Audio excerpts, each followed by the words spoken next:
Alors il y a un paradoxe. Tout à l'heure, j'écoutais des émissions sur France Culture sur les extraterrestres, par exemple. Et, et sur la conquête spatiale, tu vois, ensemble. Et il apparaît que, par exemple, on dit il y a de la vie sur Mars. Mais la vie sur Mars, elle peut être de deux façons différentes. Soit c'est une vie végétale,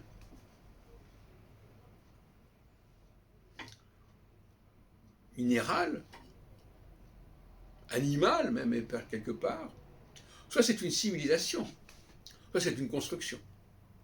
Et dès lors qu'il y a quelque chose qui est construit, à part des exceptions comme le castor qui construit, ou l'oiseau qui fait son nid, etc., mais à partir du moment où il y a quelque chose qui est construit, on se dit, là, il y a une vie intelligente. Il y a un dessin intelligent de la Suyenne.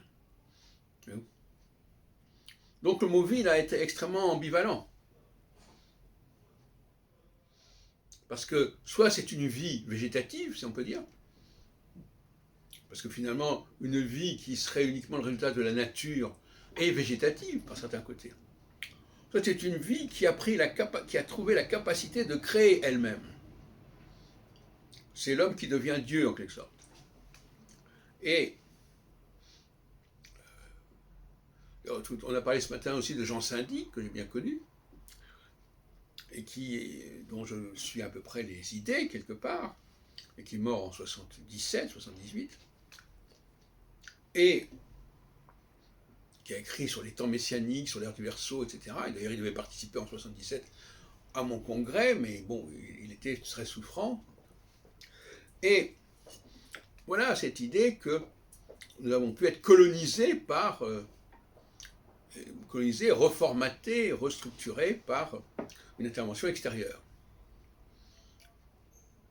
La notion de colonisation, elle est là partout. Il n'y a pas besoin d'être colonisé par des extraterrestres. Il y a des sociétés qui sont colonisées par d'autres sociétés.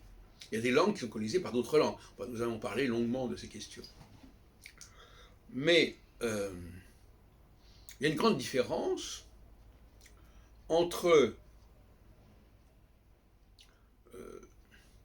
ce qui est de l'ordre de la végétativité et de l'ordre de la créativité.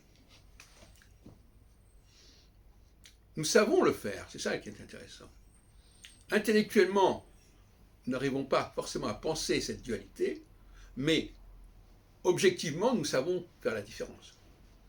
C'est ça la bizarre. Nous savons distinguer une plante et une maison. Mais quand on nous parle au niveau théologique, alors là, on est perdu.